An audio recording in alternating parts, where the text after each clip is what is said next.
Assalomu alaykum qadrli obunachilar. Navbatdagi manzilimiz o'zimizning Namangan viloyati Uchqo'rg'onda bo'ldi.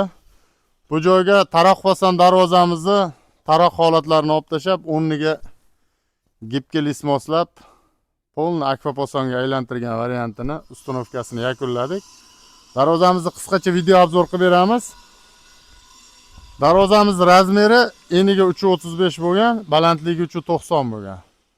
Darvozamizga ishlagan materiallar atroflari 10 burs, 2,5 qalinligida, taglari 10lik shivellar. Ichidagi oltiga to'rlari polni 1.7 qalinligida bo'lgan, listlari 1.8 2 qavat. Darvozamiz utib qilingan. Hop, darvozamizni tepada 60 sent ochilmaydigan tahya qismi bor. Tahya qismini shu uy egalari shu skvozdan holat qilib bering deyishdi. Shobada aylanib turgani shu lazer gulda skvozdan holat qilib berganmiz.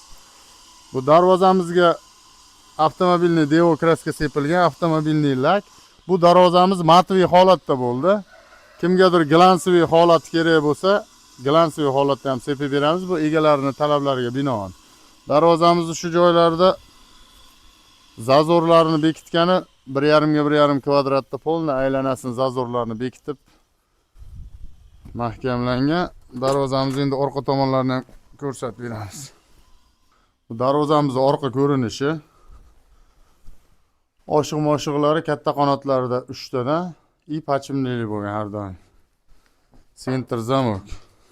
Sentr zamogimiz ham bemalol yengil ochilib yopiladi. Kichkina bola ham yengil boshqarsa bo'ladi. Darvozamizga zubr zamok qo'yib berganmiz. Egalarining talablariga binoan. Darvozamizni narxiga kelsak, 1 kvadrat metr 1.300.000 so'mdan O'zbekiston bo'ylab dastavka ustanovka qilib beramiz. Ekrandagi nomerlarga aloqaga chiqasizlar. Sog' bo'linglar.